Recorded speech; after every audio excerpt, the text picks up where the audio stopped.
nasrin waxay tiri maxamed qisadan anagu dhacday oo sheeko xun bana soo dhex martay ninkii waxa dhacday tiri nasrin inaan ninkii iskuusano waad ogeyd maxamed ehelkayga waan uga go'ay ehelkayga waxay yiraahdeen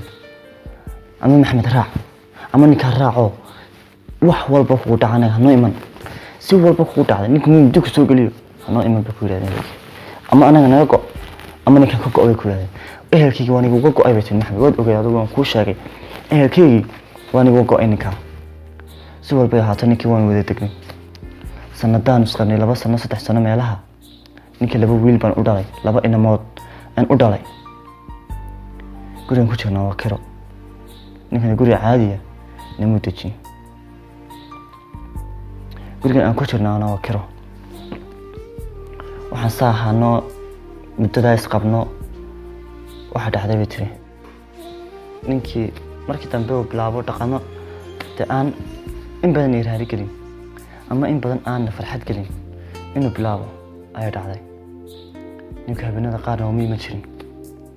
marka haduu joogo wuxuu soo baxay dabeecado cusub oo la arag maruu iskibriyo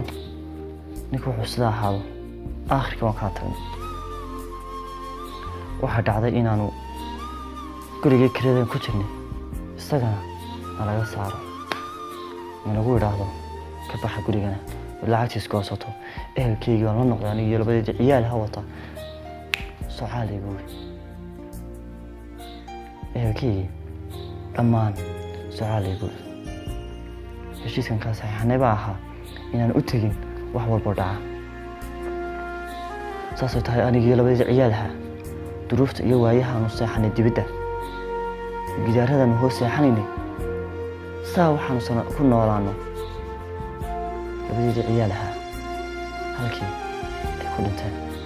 dhaxan iyo kuleel iyo diif iyo dabayl iyo wadha awgeed ay labadii wiil ay ku dhinteen dhamankan yeeshay adiguna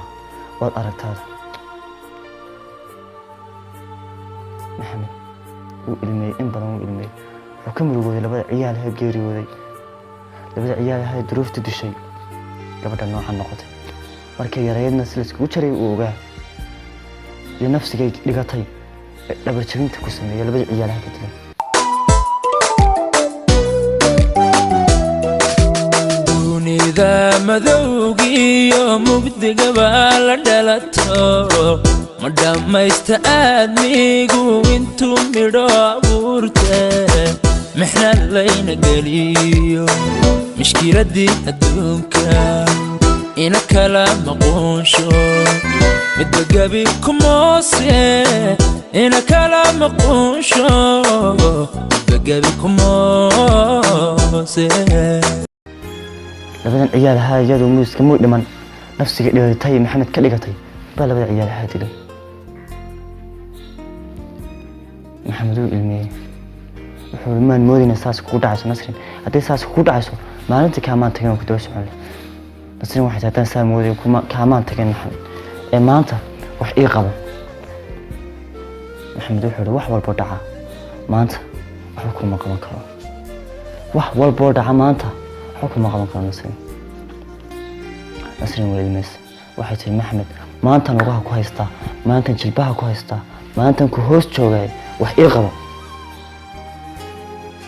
maxamed oo maalintiisi